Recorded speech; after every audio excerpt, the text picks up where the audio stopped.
everyone, and welcome to another very special Waterstones virtual school event. Today we are so lucky to have Maz Evans here talking about her brand new book, Oh My Gods, which is a continuation of her hilarious Who Let the Gods Out series, but this time we're venturing into the world of the ancient Mesoamericans rather than the ancient Greeks.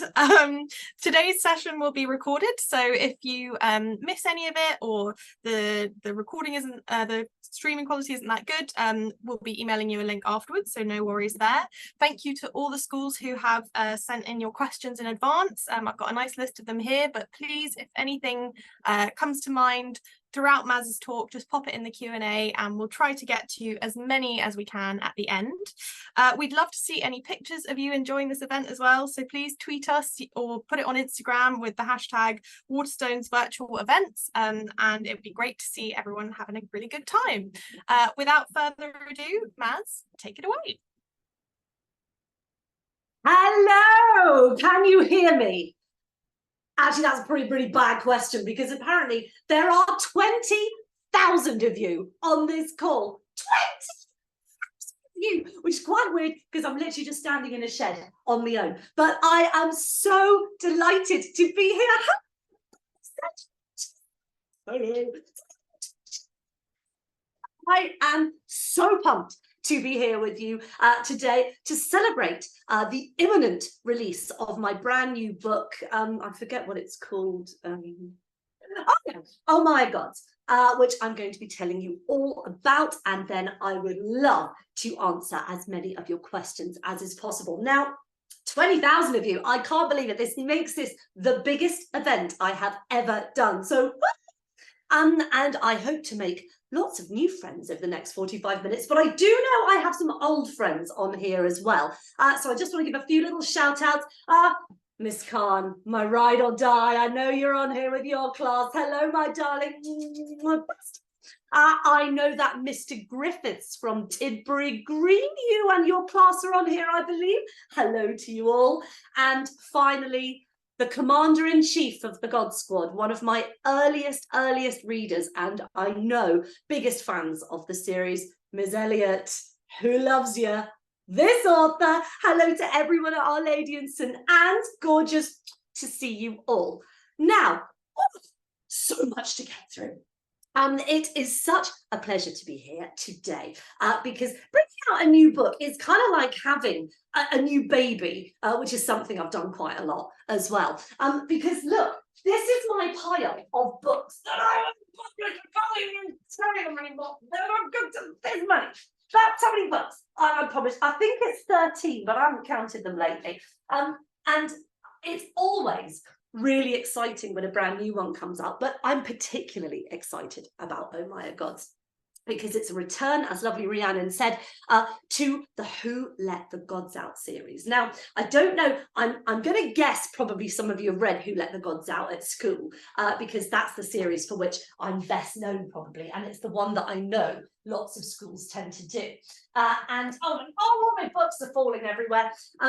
This was the first book I ever wrote, actually. It came out in 2017, so it's 6 years old now.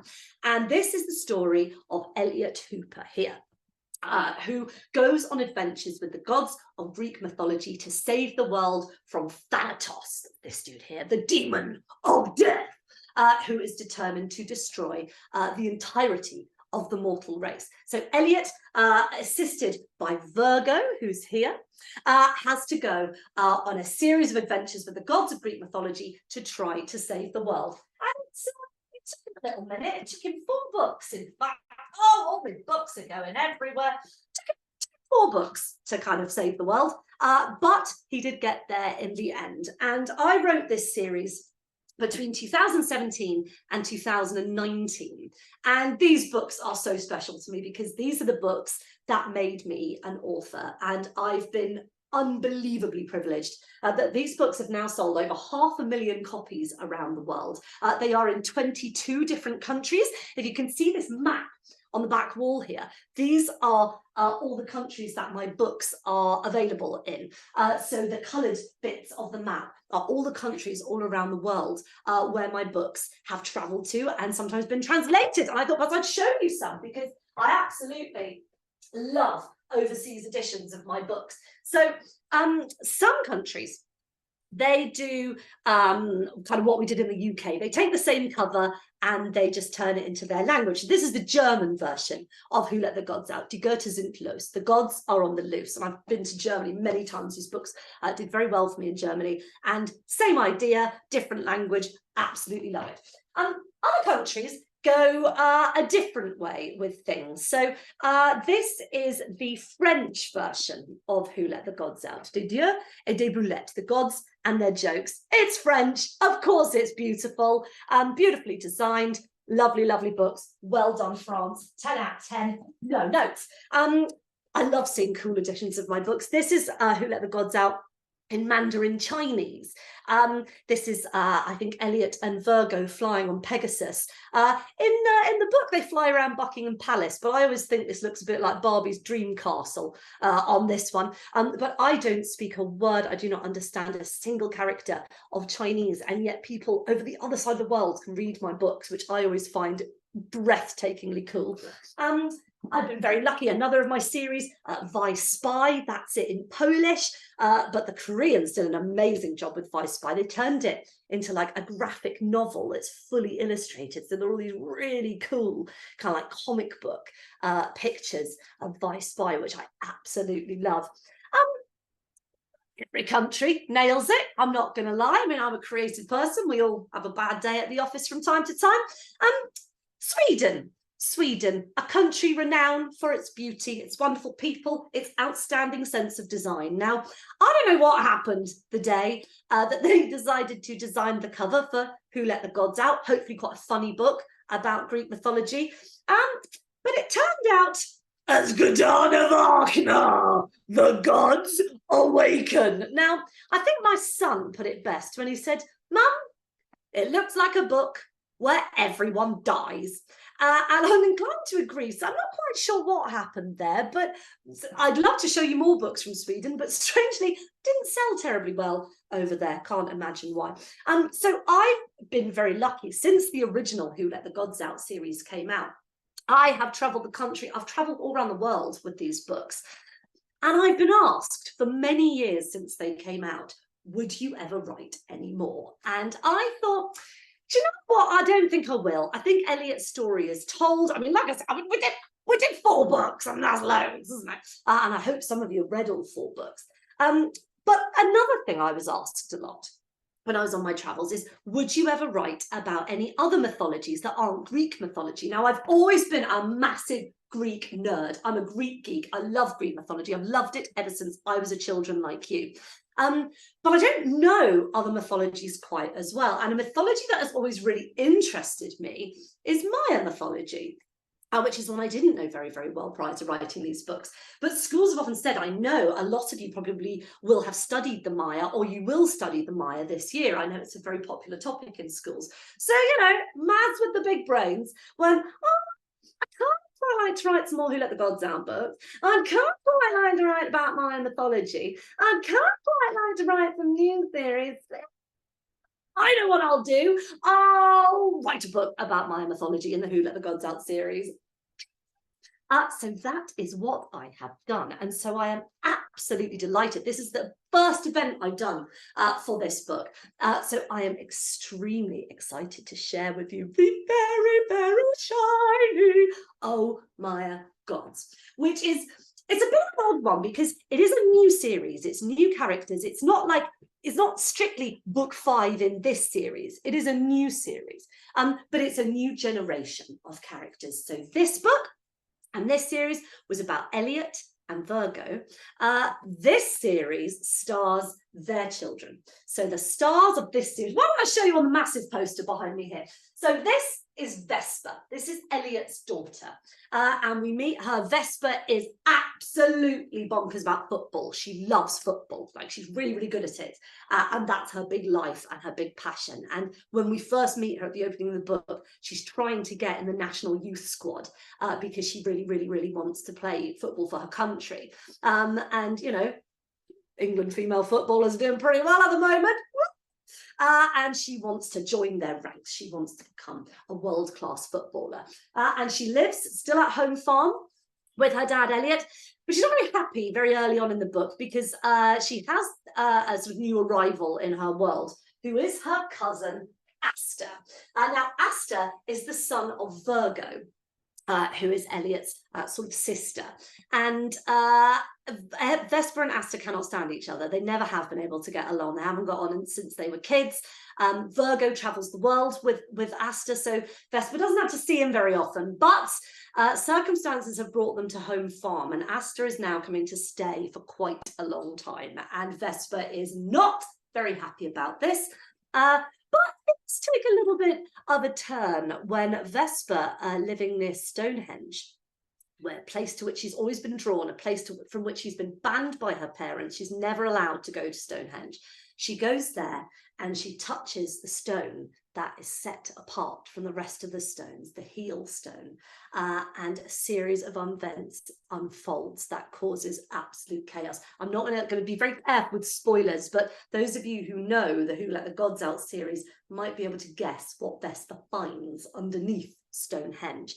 And this unleashes absolute chaos. And it turns out that Vesper, like her father before her, accidentally unleashes some evil gods on the world. She unleashes Kizin, the Maya god of death. She unleashes Seth, the Egyptian god of chaos.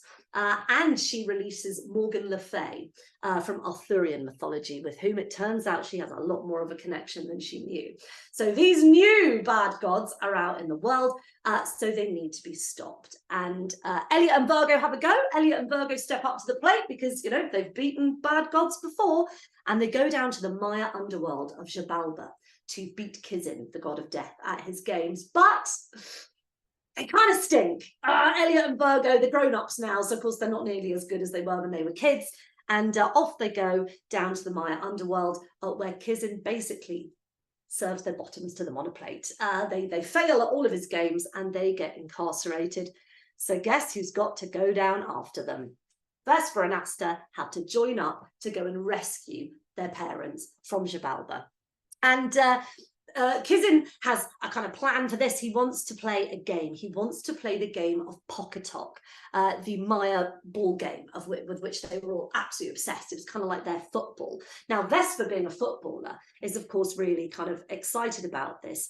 But as she discovers, unfortunately, Pocketok isn't quite like football. And actually, the bit of the book I'm going to read to you is where Chak, the rain god, who's this guy here, he explains to them how Pocketok works. Now, I know a lot of you probably know about Maya culture and Maya Pocketok, sometimes called Pocketok, sometimes called Tlitzi. But I'm going to read Chak's explanation of Pocketok to you so that you understand. Now, to give you some context for this bit of the story, Vesper, at her trial for the national team, she missed a penalty. She flunked it.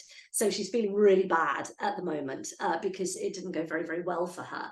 And she's now got to go and save her dad and her aunt from Kizin by playing this game that she doesn't know. So Chak turns up to explain the rules of Pocketok to them. Now, Chak is a bit of a jock. He's a bit of a sports guy. So he's quite energetic. So apologies if you haven't had your first cup of tea in the morning yet, because this is going to be a bit loud.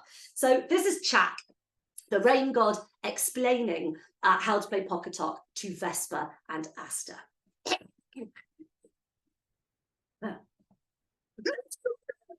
Boomed Chak a short while later in the chariot park outside the Omnithian. Time for TikTok! Let's play Pocketok! To talk on Schmitzy, on Bits, on game, different name, same game. Woo! Vesper tried to sigh quietly. They'd only been with the Maya rain god 5 minutes, and she was already exhausted.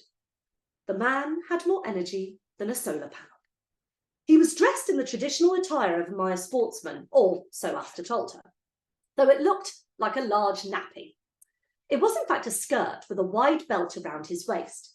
He had padding on both knees and one elbow, and his head was adorned with an elaborate headdress, the face of a fanged snake surrounded with feathers. Vesper would never moan about her team's kit again. But unlike a traditional Maya sportsman, Chak's gear was covered from head to toe in chocolate sponsorship slogans. And, judging by his energy levels, he was on one massive sugar high. Okay, so rule one, Chak chanted. 2 teams of 2 have to score the most points to win. Team bottom. He held up his hands for a high five. Master half-heartedly obliged, then recoiled as his arm was nearly blown out of its socket by the rain god. Rule 2, Chak continued. You cannot strike the ball with your hands, head, or feet. What? Vesper cried, shooting Asta a dirty look. So, it's not like football at all. I can't use my feet. I know, it's... Chak confirmed, raising his fingers in a rock salute. But you may strike the ball with any other part of your anatomy. Knees, hips, chest, elbow. Chak let out a series of excited grunts. Vesper shook her head. Her feet were magic. That was how she always won. Could she really play without using them? Rule 3, the rain god continued, pointing to the hastily chalked massive eye shape in the tarmac. There are 2 ways you can score points. You get the ball over the line and into your end zone for 1 point. He pointed to the top and bottom sections of the eye.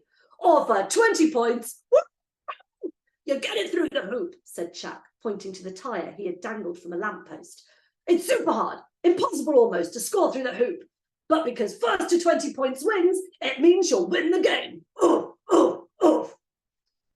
Vesper's mind flitted back to her missed penalty. That had seemed so serious yesterday. But if she messed up this game, there was a lot more at stake than a place in the national squad. So there it is. Vesper and Asta had to learn to play Pocketock and go down to play Kizin at his own game. Now, Kizin is a wily so-and-so. He's not a very nice guy. And before they even play the game, he tries to kill them in several different ways. He puts them in the house of cold and tries to freeze them to death. He puts them in the house of knives, where a load of skeleton warriors try to hack him to death with swords. And he puts them in the house of bats, where the evil bat god Kamazots wants to eat Vesper for his dinner. So there is a huge amount of adventure and excitement as they try to save their mum and dad, and indeed the entirety of the human race from the evil Maya god Xibalba. Now, I learned so much about Maya mythology in this series, and I loved it.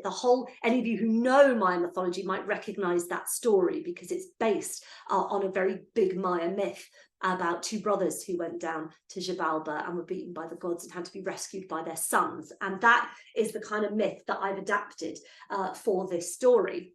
Believing me, of course, it's not done in this book. There are 2 more books coming in the series. Oh, Mummy Mia, when they have to travel to the Egyptian underworld to meet Zeth, the god of chaos. And then Oh, What a Night, when we venture off to Camelot to meet King Arthur and his knights for the final battle for good against evil. Now, I am not going to jabber on because I know loads of you have sent really, really lovely questions, and I'm sure a lot of the other things I would tell you will come up with the questions. So I am going to summon up the glorious Rhiannon. Rhiannon, there, look, like an angel she appears, because Rhiannon has your questions and is going to feed them to me. So do please hit me with it, Rhiannon. Let's hear from you. Perfect. So we've got a question here from Otley Primary School, who say, if you could be a god for the day, what powers would you choose and what would you do with them? Oh, hello, Otley. Lovely to see you, my darlings. I would be Aphrodite, the goddess of love. And my reason for this is quite simple. I've been cursed with 2 younger brothers. Anyone who has brothers know they're a complete and utter pain in the bum. And I'm the oldest, so that means I'm the best. And they are a complete pain. And in a move that has surprised nobody, both of them have hit their 30s and neither of them have like girlfriends or anything because they're gross. Why would anybody? I would quite like to take my love taser, which Aphrodite has in the original Who Let the Gods Out, and I'd like shoot one end of it into my brother's and the other into like big stinky warthog or something, so that they turn up at Christmas and go, look at my new girlfriend. So I would like to start. I would also, the world needs more love, I think. Love is a beautiful thing, wherever it can be found, whoever you love yourself first, love other people, love whoever you want. And I think it would be glorious to promote more of that. So yeah, goddess of love for a day would be great. And I'm sure they would love that as well. Oh, I'm sure they'd be on board with it. It'd be great. We've got a couple of questions specifically about the Mayans now. So Rowledge Primary School asks, which is your favourite part of Maya history? Oh, now, I'm no great expert, Rowledge. Lovely to see you, my darlings. But what I love was some of the things I learned about the Maya and Maya mythology. So that's the first thing. It's not Mayan, it's Maya, which I didn't know. I have always said it's Maya mythology and Mayan gods, but it's actually Maya culture, Maya language. There is also, confusingly, a Maya language called Mayan, which is super confusing, but it's Maya mythology. I'd always thought that the Maya were kind of really bloodthirsty, kind of, hacking people's heads off. And there was a bit of that. But actually, they were incredible architects. They were incredible mathematicians. They were the first civilization of which we're aware that had a proper working calendar that kind of worked with the circles of the moon and the sun. And they loved chocolate. And this features very, very heavily in Oh Maya Gods, because so does this chick. So they treated chocolate like gold, as it should be treated. So I love learning all those things about the Maya, because one of the great things about my job is I get to learn stuff too, because every day is a school day, except the lunches do get a bit better. But I love learning anything. Brilliant question. Thank you so much.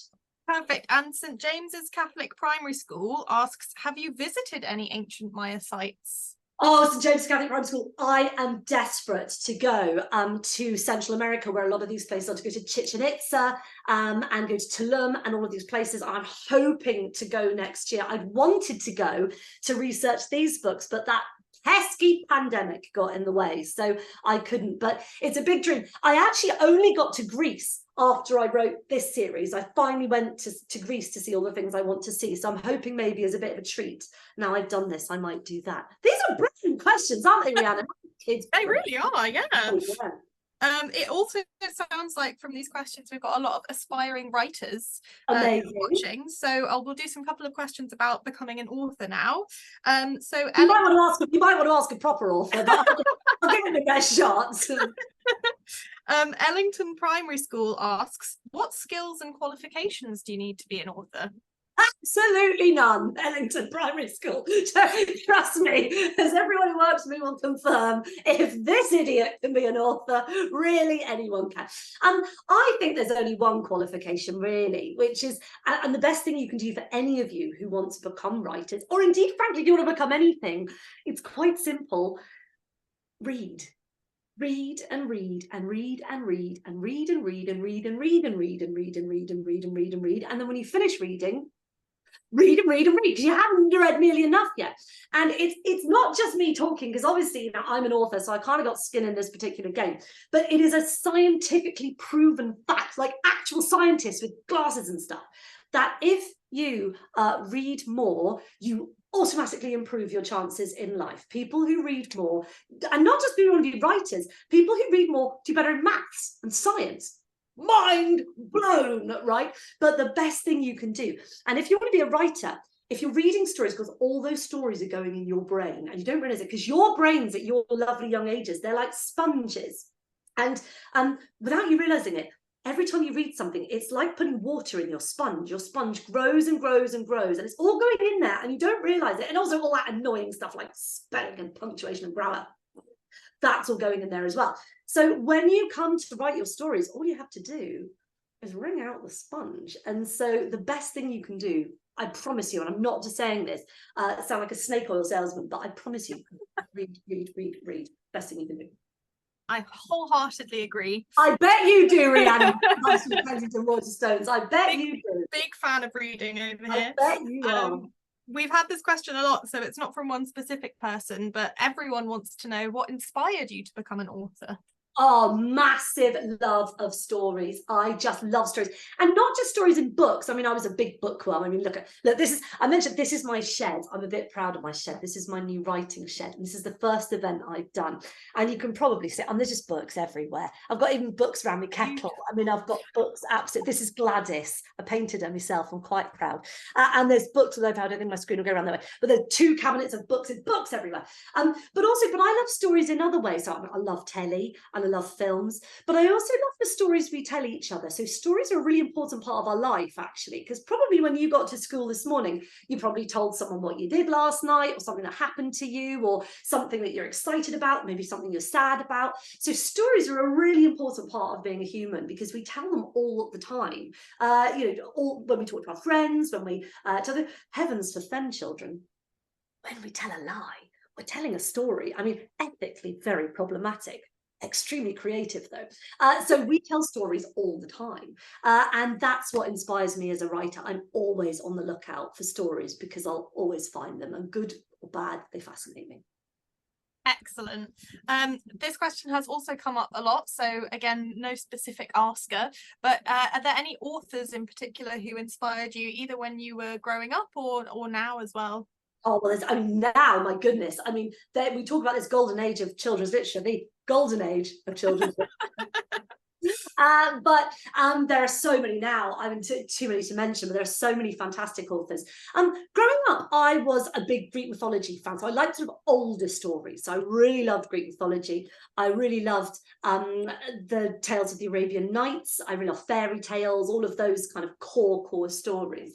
But as a young girl growing up in the 80s, this is my new favourite t-shirt. She-Ra, Care Bears, Garfield, Rainbow Bright, all represented. There was one author in town for me, and that was Roald Dahl. Now, Roald Dahl is a tricky proposition these days, because it's a sad thing sometimes when you grow up.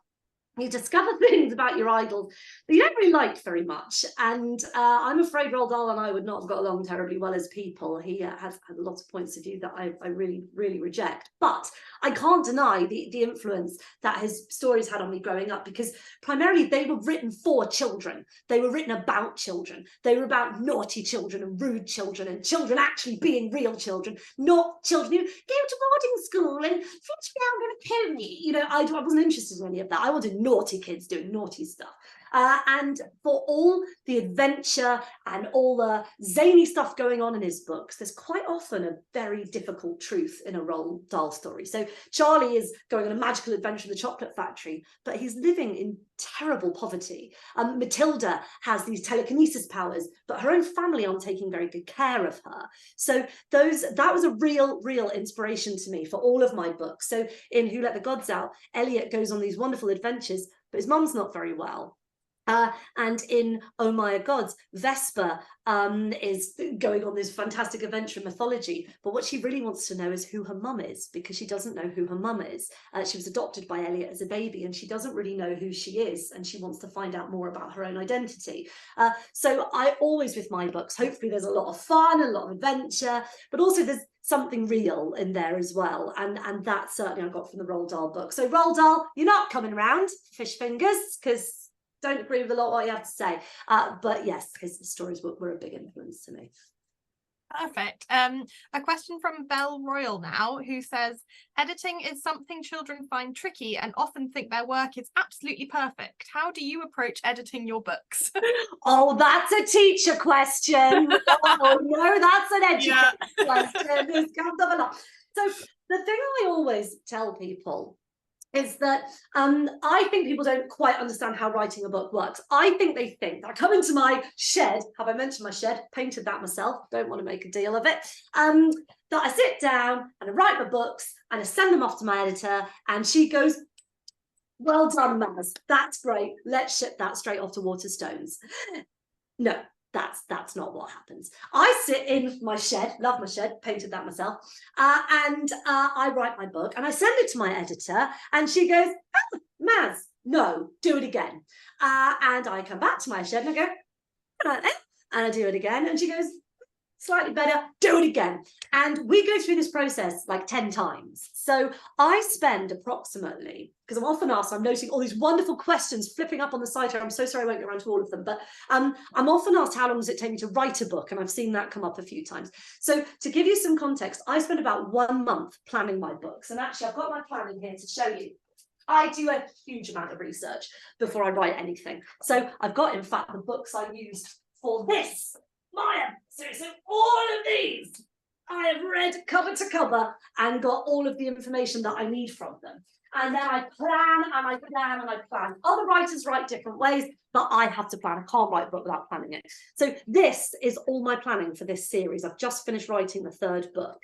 And this is, you can see this big chunk. Look, I could break a window with it. Big old chunky. This is all my notes and all my research and all my plans for the book. So I spent a month doing that. Because I've done all that planning, I write quite quickly. So the way I write my books these days, clear out my diary and I write 5,000 words a day until my books are written. So these books in middle grade are between 50 and 60,000 words long usually. So it's somewhere between 10 to 12 working days. But, you know, life gets in the way. So let's say a month to write. So I spend a month planning, a month writing. I then spend 6 to 9 months editing my novels. It is by far the longest part of the process. And I think I would probably argue the most important. Because Rhiannon, my lips to God's ears, I would rather run around my garden with my pants on my head than anybody ever read the first draft of what I've written. Just when I write, I think it's brilliant. I'll write and go, ha, Maz. Back in the cold light of day, though, I'm like, what? That cat walked in with a red hat and they walked out a penguin. Like, it doesn't make any sense at all. So I always suggest with editing, do your work, stick it in a drawer if you can, even just overnight, because it's amazing how you read things with very different eyes when you read it cold, and all the mistakes jump out at you and you think, actually, I've got a better way of saying that. Do you want that bit there? So editing, I can't tell you how important it is. And I spend much more of my, I shouldn't really be called a writer, I should be called an editor. Although what you then call my editor, I don't know. So we'll have to work on it. But I spend much more time. A very famous writer, Stephen King, says writing is editing. Hugely important part of the process. Do I get it now? Do I get a stick? I think you do. Yeah, I can. But it's true. Stamps. Absolutely true. It's so important to edit. It really is. Perfect. So the children at Mount Pleasant Primary School would like to know if you did lots of writing when you were at primary school, and what was your very first idea? Yeah, oh, I loved writing at primary school. I did lots and lots, a lot of it. Wasn't very good at it, mind. I mean, you might argue I'm not very good at it now, but I wasn't like the best writer, but I really liked doing it. And my favourite, actually, is quite a sad story, Rhiannon, prepare yourself, because it's quite a sad story. Getting ready. Getting ready. So a bit trauma. So I wrote a poem called about the colour red. That was one of the first things I ever wrote.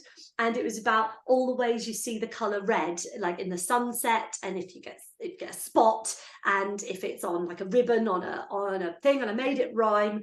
And the teacher called my mum into school, and I thought it was because I was going to get like a special shiny sticker. And the teacher said that that she thought that my mum had written it for me because she didn't think I could possibly have written it. I mean, if you met my mum, you'd understand quite what a far-fetched this is. I mean, God love my mum, love you, mum, but no sort of a writer at all. I mean, absolutely not at all. None of my family are interested in reading or writing. So yeah, so she thought I thought I cheated, and I hadn't. I'd done it all myself. Years later, I'm over it. Oh, I'm not that old. But yeah, so I did like writing a lot. And that's the thing. It's like, if you want to be a writer, you don't have to be an author. It can be something you do as a hobby. And I would have done it as a hobby if life hadn't worked out this way for me. And I think it's really nice. Like, there's writing you have to do at school, and that's super important. But a lot of my favorite writing I did outside of school, and like little notepads, and I made up little stories and plays and poems. So you don't just have to do your writing in school, you know, and you can buy a notebook to do it at home, which is like the best bit, right? And I had loads of notebooks with all little ideas, and all of that was just preparing my brain for the way this life has turned out for me. Perfect. I still can't believe that about the poem. So unfair. It's a massive miscarriage of justice, I have to say. We've also had quite a lot of questions about I guess, the process of making a book. So we've had some questions about the covers and the titles. So if you could talk a little bit about how you decide the titles, which are always hilarious, and also the illustrations on the front. Do you work closely with an illustrator, or? Well, I'm so glad you've mentioned illustrations, because it's a massive oversight of mine not to say already the glorious Alexei Bitskov, who has done all the illustrations for all of this series and the new Maya ones as well. And I've never met Alexei. I'd love to. Fortunately, so one of the things that's important in this world is knowing what you're good at and knowing what you're not. Now, I hope I'm not a bad writer. That's kind of my job. I mean, I'm in a lot of trouble if I'm a bad writer, but writing, yes, that I can do. Drawing, so much. I could not draw a bath, Rhiannon. I am the world's worst artist. So I very happily, this part of the process belongs to other people in Chicken House, my lovely publishers. So Rachel Hickman, who's the managing director, she very much oversees all of this. So she gives Alexei a brief. So I'll perhaps describe some of the characters and send her some writing. We'll decide who goes on. And they design these glorious things. I have nothing to do with that, because quite rightly they go, Maz, you go sit over there, Puppet, and you write your books. Leave this to the experts, because like mine would be like a stick man with a hat. And yeah, I probably wouldn't even be a good hat, and it wouldn't be a very good stick man. So it's really important that someone else does this. Titles, however, oh my days. Oh my days. Not, we probably spend more time thinking of the 3 or 4 words that go on the front of these books than the 50,000 words that go inside them, because idiot here decided to start a series of mythological puns, and that is not good. So obviously we've had Who Let the Gods Out, we had Step in the Quest, we had Against All Gods. I'm not singing a Phil Collins song in front of people. I'm sorry, I'm just not. This was the one. This was the one that absolutely nearly killed us all. So I had my original title, which I'm still pushing for. One day you'll see, one day the world will see my view. Originally it was supposed to be called Odyssey Clearly Now.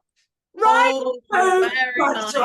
Yeah. I'm not now to pass muster, so trying to get the word Odyssey into thing. So I'm often asked, what is the song with this? Because it's not as obvious as the other. So what you really need across the top is somewhere beyond the Odyssey. Now, I know it's not a finest work, but if you could have seen some of the suggestions, we had, in fact, I think the progenitor of one suggestion is on this call quietly somewhere. Someone wanted to call it All the Single Hades. So that was what I was up against. And here we were with, oh my God. So these are all O types. We've got Oh My Gods, Oh Mummy Mia for the Egyptians, and Oh What a Night, K-N-I-G-H-T, for the Arthurian book. So I am never doing puns again. That's it. She says now. We'll see how it goes. But yes, it's a huge amount of fun, but it takes a very long time. I can imagine. We've got time for a couple more questions. So this one is specifically about the writing of Oh My Gods from the Queen's Road Academy, who asks, was it difficult to step away from Elliot being the main focus of the story? Interesting question. Yes, Queen's Road Academy. It really was, because there was Elliot's like my guy. I lived with Elliot for a long time, because for reasons that will never be clear to any of us. It took me 8 years to get Who Let the Gods Out published. Nobody wanted to publish it when I first wrote it. So Elliot had been knocking around with me for nearly 10 years when this book was published. And then I wrote the series, because it was the series that you know, made me become an author, and I was very lucky to become a best-selling author. And it's really just totally changed my life and sent my life into a whole different direction. It sounds so naff, doesn't it? This book really changed my life. Like, this book really changed my life. Like, it really did. And I was very sort of determined that I wouldn't go back there, because I think there's nothing worse, is there, than somebody flogging a dead horse. You know, once it's done, it's done.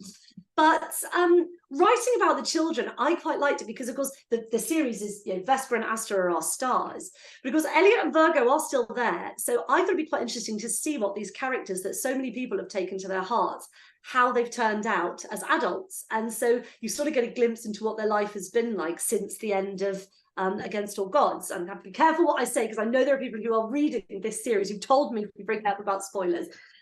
But it was lovely to kind of meet Elliot and Virgo as adults and see what's changed, but actually really what's the same, because spoiler alert, kids, you never really grow up, you just grow old.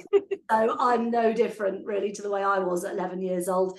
Just sadly don't know, the body tells a different story. But you know, in my mind, I'm still a child, and it was quite interesting to play with that. So, but what was really lovely was from minute one, when I started writing, oh my God, from the second I re-entered the world, the voice and the feel and the tone of the world just came straight back into my fingers. And it was like getting into a comfy pair of slippers. It was lovely. And I really enjoyed writing this series. It's been a joy.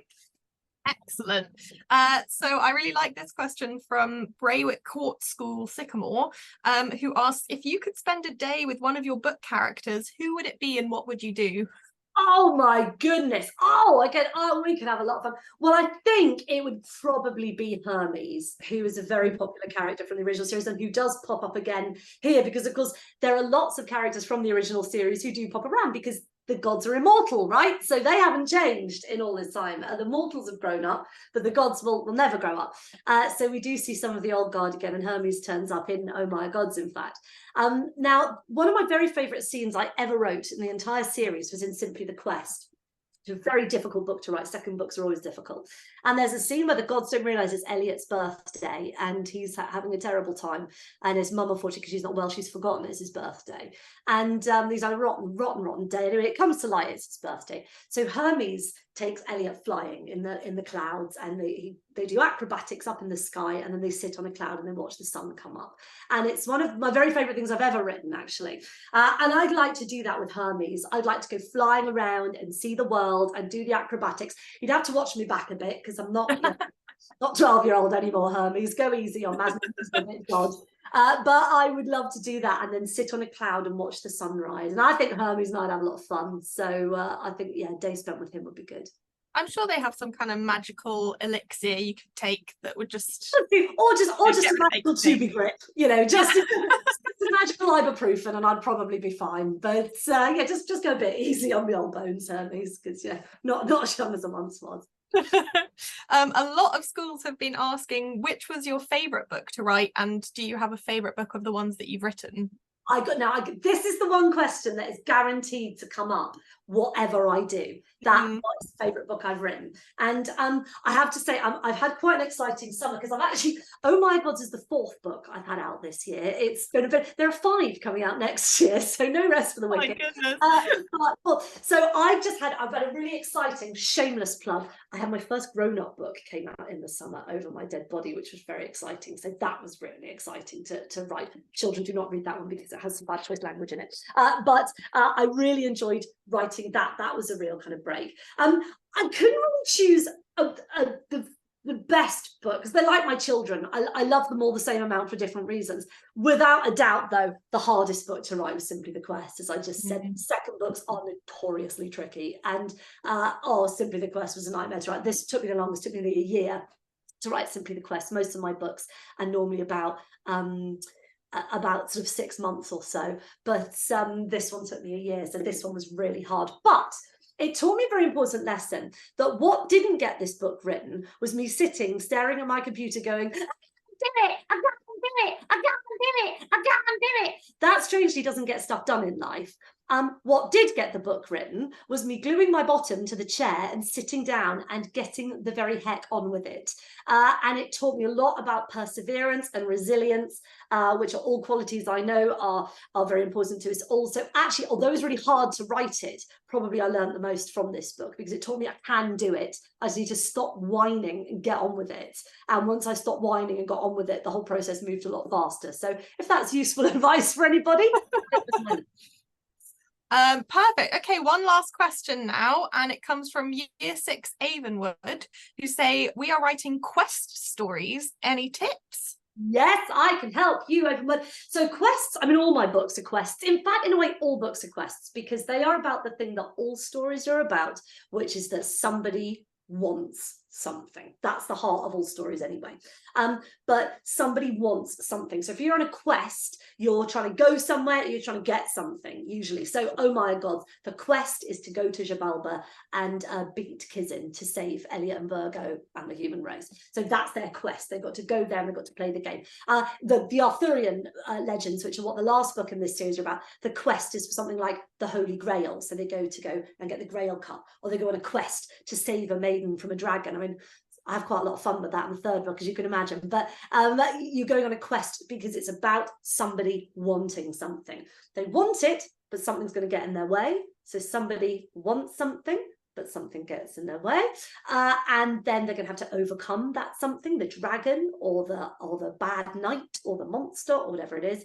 And then they do or don't get what they want. So that's every story, including quests that are ever written. Somebody wants something, something gets in their way.